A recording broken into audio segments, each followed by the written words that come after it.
Okay, so get ready for a deep dive today. Yeah. We're looking at the future of humanity, but not just any old view of the future. Right. We're going deep into Rosicrucian thought. Absolutely. And our source material, this is a fascinating lecture from her book Welt on YouTube. Lots to unpack there. Yeah, some really wild concepts, like buckle up kind of stuff. Well, right off the bat, the way they talk about predicting the future, it really struck me. Oh, yeah. It's almost like they approach it scientifically. Okay. Like, imagine if understanding spiritual laws was as precise as, say, physics or chemistry. Okay. Knowing how chemicals react, right? Right. They argue that grasping these spiritual principles gives us like a glimpse into how humanity evolves. So less about gazing into a crystal ball. Exactly. And more about, like, the underlying forces that are shaping where we're going. Yeah.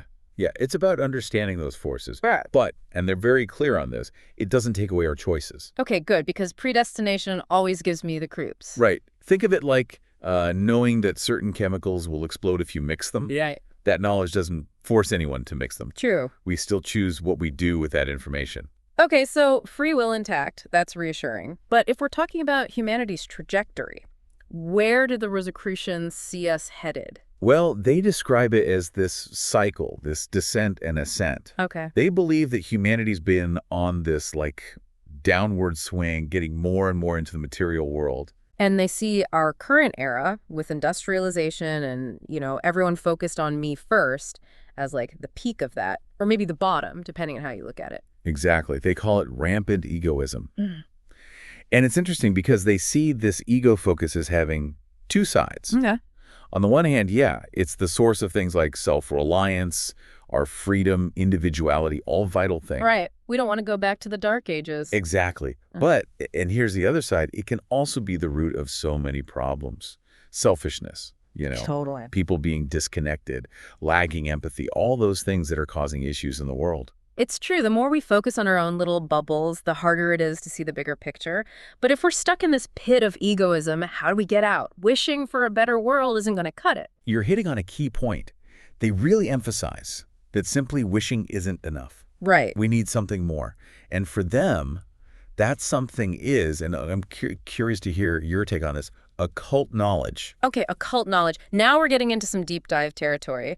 I'm picturing secret societies and hidden rituals and... I know it sounds kind of intense, right? It does. But don't worry, it's not about any of that cloak and dagger stuff. Okay, good to know. Think of it more as a really deep understanding of spiritual truths, like the underlying principles that govern our existence, that kind of thing. Okay.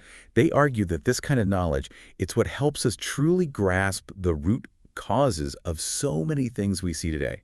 Social problems, even challenges in education, personal struggles.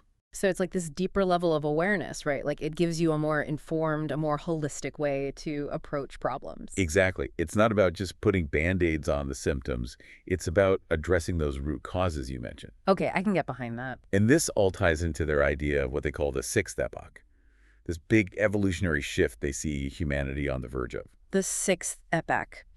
All right, now we're stepping into some sci-fi territory. Paint me a picture. What does this new epoch actually look like? So they envision a world where this occult knowledge, these spiritual truths, they're not just for a select few anymore. Right, they're not locked away in some secret library somewhere. Exactly. It becomes integrated into everyday life. Imagine a society where these principles are the foundation of everything, from how we educate our kids to how our political systems work. Wow, that's a radical departure from how things operate now. It's like humanity is leveling up, reaching this higher state of consciousness. That's a great way to put it. They really do see it as this next level of evolution. So what happens to the old systems? Like, we're talking about moving past things like rigid nationalities, bloodlines, all those things that cause so much division.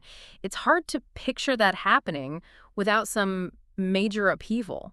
They do acknowledge that the transition to the sixth epoch, it wouldn't be all sunshine and roses. Right. Humanity tends to learn things the hard way. Exactly. All right. But they saw it as a natural progression, like shedding old, outdated ways of thinking and being, and ultimately something that would lead to greater unity and understanding. It's almost like humanity going through adolescence on a global scale. Oh, I like that. Figuring out who we are as a species. We're shedding old identities, trying to find new ways of relating to each other. And hopefully we come out of it more mature, more conscious. That's a powerful analogy. And just like with adolescence, it can be a time of uncertainty, even chaos. Oh, definitely. Growing pains are a real thing. But it's also a time of immense potential, and that's what Mm. they really emphasize, the potential for growth and transformation. Okay, I'm definitely intrigued, but I have to admit, my brain is starting to fry a little bit. We've gone from predicting the future to occult knowledge to humanity hitting puberty on a cosmic scale. And we're just getting started. Hmm. Because we haven't even touched on some of their more specific ideas, particularly about how this transformation will play out on a physical level. Ooh.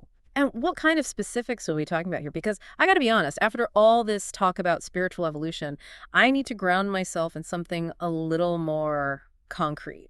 Well, how about we start with their belief that reproduction as we know it will become a thing of the past. Wait, really? Okay, now you've got my attention. How do you even begin to reimagine something as fundamental as reproduction? You ready for this? They believe humans will eventually reproduce through the power of the voice. The voice. Hold on, I need a minute to process this. So we're talking like singing babies into existence. They envision the larynx actually evolving to become like the new reproductive organ. Words themselves would carry the creative power to shape a new being. Okay, see, this is why I love a good deep dive. You think you've heard it all, and then you hear about procreating with sound waves. They even point to the changes the larynx goes through during puberty as a hint of this future potential. Okay, I'm trying to picture this, and it's a lot. But it sounds like we're not just talking about a minor upgrade here. This is a complete biological overhaul. What else did they have to say about the future of the human body? Let's just say they didn't shy away from the details. Remember those flower petals we talked about earlier? Okay, flower petals, that was a whole other level of what? Well, that was just the tip of the iceberg. Their vision of the future human form, it's nothing short of radical. Okay, so we're not just talking about humans with better posture and a newfound love of kale smoothies. We're talking about a complete biological overhaul. Complete overhaul, driven by our spiritual evolution. They believe that as we evolve, we'd become less reliant on this dense, mineral-based body and more in tune with, like, subtler energies. Okay, I'm trying to wrap my head around this. So less physical, more... Energetic. Exactly. They even said that instead of, well, we'd excrete flower petals. Flower petals. Okay, I definitely need a visual for that one.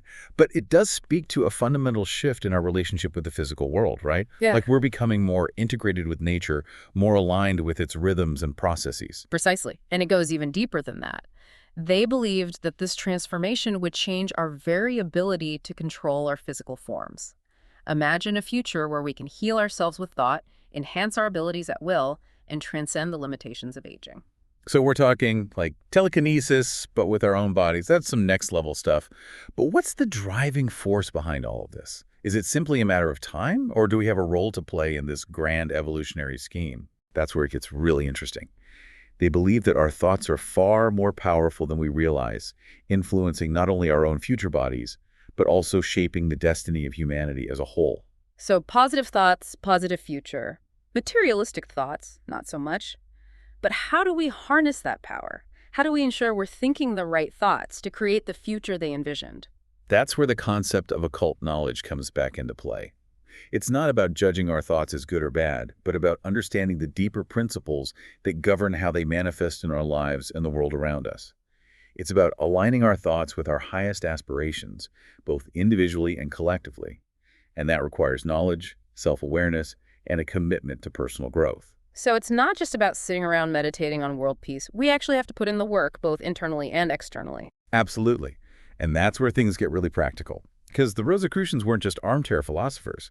They believed in taking action and applying these principles to real-world issues, which leads us to the practical applications of this knowledge. Yeah. But I think we need to hit pause here for a moment and let our listeners fully digest the sheer scope of what we've just uncovered. Yeah, we've covered a lot of ground. A future where humanity reproduces through sound, excretes flower petals, and shapes their reality with their thoughts. It's a lot to take in. It is. We'll be back after a quick break to explore how these profound spiritual concepts translate into tangible actions for a brighter future. Don't go anywhere. Okay, so before the break, we were talking about a pretty wild future, one where humanity's relationship with their physical bodies is, well, totally different. Yeah, definitely a lot to unpack there. It really is. Yeah. But something that stuck with me is this idea that our thoughts, they're not just these like passive things happening in our heads. Right. They actually have the power to shape our reality. It's a huge concept, no doubt. It is. It's both incredibly empowering and a little bit daunting, right? Yeah, definitely both. And it's not unique to the Rosicrucians, to be fair. Right. You see this idea of the creative power of thought across many different spiritual traditions. It's true. But what I find fascinating is how they directly connect it to our physical evolution. Okay, yeah. It's not just about like manifesting a new car or a better job or something. Right. It's about our thoughts literally shaping our future selves and even the future of humanity as a whole. Okay, so then it's not enough to just think happy thoughts and hope for the best. Right. We really need to be more conscious, more deliberate about the kinds of thoughts we're putting out into the world. Precisely. That's really key for them. Okay, so how do we do that? Because sometimes, let's be real, our thoughts just kind of run wild, you know? Well, that's where their idea of occult knowledge comes in again. It's about going beyond simply labeling thoughts as good or bad. Okay, so not just judging ourselves for every negative thought that pops up. Exactly. It's about really understanding the deeper principles that govern how our thoughts actually manifest in our lives. Okay, so less about self-criticism and more about self-understanding, so we can start to work with our thoughts instead of just being controlled by them. That's the idea. It's like, how do we use this knowledge to transform our thoughts into something more aligned with our goals, both personal and, as they'd say, for the good of all humanity? Right, because it's not just about our little individual realities. It's about the bigger picture. Exactly. Oh. And that's where they get really practical. Because, the Rosicrucians weren't just about these big, lofty ideas. Right. They believed in taking action, putting these principles into practice to create real change in the world. And one of the areas where they really emphasized that was education, right? Absolutely. They were all about education. Mm. They saw it as a key factor in this whole evolutionary leap. Okay, so for them, education wasn't just about memorizing facts and figures. It was about something more. Way more. It was about empowering individuals to think critically, to understand themselves better, to develop their spiritual potential, all of that. So less rote memorization, more self-discovery, critical thinking, those kinds of things. Exactly. And using that to create a better world. It's a very different model than what a lot of us grew up with. Oh, sure. But it makes you wonder, how do you even begin to reform a system as entrenched as education? Well, they wouldn't have all the answers, but they offer a framework for thinking about it. Okay, what kind of framework? Well, they argued that education should be less about instilling dogma and more about cultivating independent thought. Okay, so helping people to think for themselves. Exactly. And just as importantly, fostering compassion and understanding, equipping individuals with the tools they need to navigate life, especially with all the changes they envision coming in the future. Right, because if we're talking about the sixth epoch where old structures are dissolving, that's going to require some serious adaptation, some new ways of thinking and being. Absolutely. And they knew this shift wouldn't be without its challenges. Okay, so they weren't naive about the potential difficulties. Not at all. But they saw these challenges as part of a natural progression, like humanity shedding its old skin, to make way for something new. So it's like humanity is going through a global adolescence. There's that analogy again. I like it. It feels very appropriate. Like we're shedding old identities, figuring out new ways of relating to each other on this global scale, hopefully coming out of it more mature as a species. Right. And just like adolescence, yeah, it's a time of uncertainty, maybe even some chaos, but it's also a time of enormous potential for growth, for transformation. That's true, because with all the upheaval and change, there's also the opportunity to create something new, something better. Exactly. And that's what they wanted us to focus on, the potential. Okay, so we've talked about the Rosicrucian view of human evolution, the power of thought, this intense sixth epoch, but we've sort of danced around their more, shall we say, unique ideas about how this all plays out. Right, like the whole voice is a reproductive organ thing. That's the one. It still has me wondering, what were they getting at then? It's definitely a big one, right? Yeah. What would that kind of transformation say about our relationship to creation, to life itself? I mean, we're talking about literally speaking things into being here. Yeah, it's pretty radical. Yeah. But I think if we try to look past the initial shock value, it speaks to this really interesting shift in how we view our physical forms. Okay, I'm trying to keep an open mind. What would it even look like? Humans reproducing through sound? What happens to the concept of family as we know it? Honestly, They were more interested in the bigger picture, the energetic and spiritual implications, than the, actual logistics of it all, which Yeah. I get it can be a little frustrating. It does leave a lot to the imagination. Okay, well, while we're imagining a future of lullaby-induced births, let's pivot back to those flower petals, shall we? From the sublime to the floral, I like it. It's quite the image. Okay, so flower petals. It's not meant to be taken literally, right? Right. What's the deeper meaning there? Well, for them, it represents this fundamental shift in how we relate to the physical world, becoming more aligned with nature, more in tune with these subtle energies they believed were at play. Okay, so our bodies are less dense, less about, like, consuming and processing in the way we understand it now. Exactly. They imagined a future where our bodies were less about survival and more about expressing our inherent beauty, our connection to the natural world. Okay, so we're going from survival machines to, like, walking works of art. That's a great way to put it. It's a pretty amazing concept. It is. And remember how we were talking about the power of thought to shape reality? Yeah. Well, they believe that eventually this would extend to the point where we could consciously shape our physical forms with our minds. Wait, so we're not just talking about positive thinking leading to good health. We're talking about literally sculpting our bodies with our thoughts. That sounds like something out of a movie. It does, doesn't it? Yeah. But they didn't see it as some kind of superpower. Hmm. For them, it was about recognizing the potential that's dormant within each of us, waiting to be unlocked. Okay, so we've gone from flower petals to practically being superhuman. It's a lot to wrap your head around. But through all of it, I think the biggest takeaway is that the Rosicrucians believe the future is not some fixed thing that just happens to us.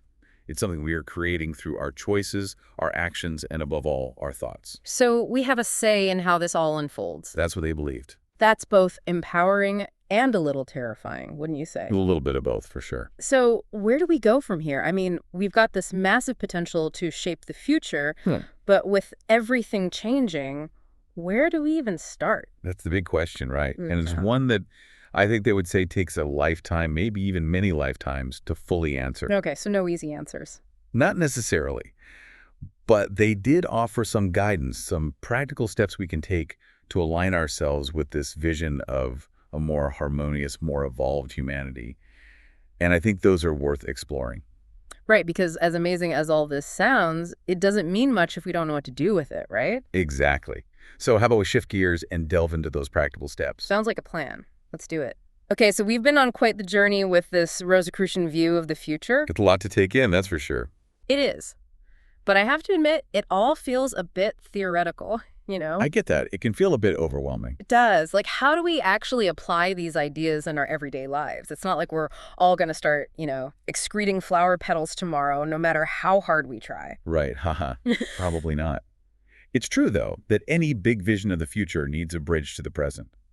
Exactly. So how do we build that bridge? If we're talking about actively creating this more evolved future, where do we even begin? Well, they really emphasize the importance of personal transformation as that first step. Like, that's the foundation. Okay, so less about waiting for the world to change and more about, like, embodying the change ourselves first. That's the idea. And for them, it all started with self-awareness, really understanding ourselves, our strengths, our weaknesses, those deep aspirations we all have.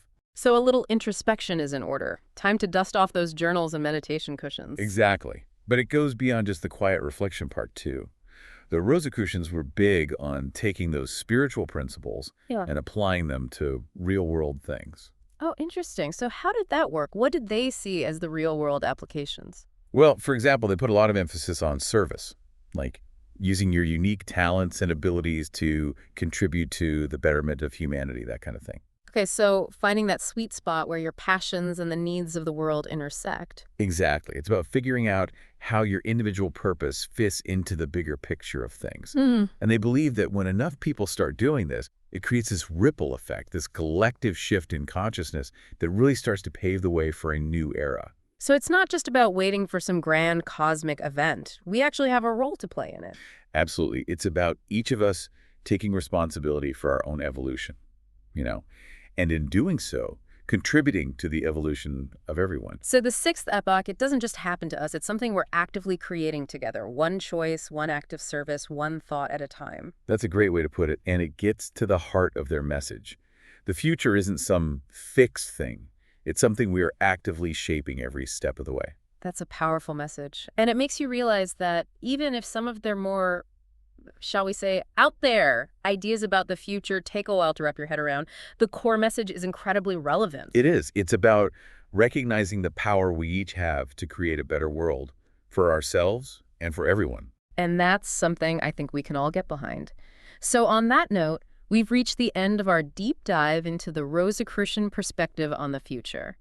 What a ride, right? It really was. It's a lot to process, but ultimately, I think it leaves us with a sense of hope, wouldn't you say? I'd agree with that. Hope, and maybe a little bit of a challenge. If we really do have the power to shape the future with our thoughts, our actions, well, the possibilities are pretty much limitless. That's the beauty of it, right? It's up to us to decide what we create. Exactly. So to our listeners, we'll leave you with this. What kind of future will you create? That's something to ponder. Thanks for joining us on this deep dive, everyone. Until next time.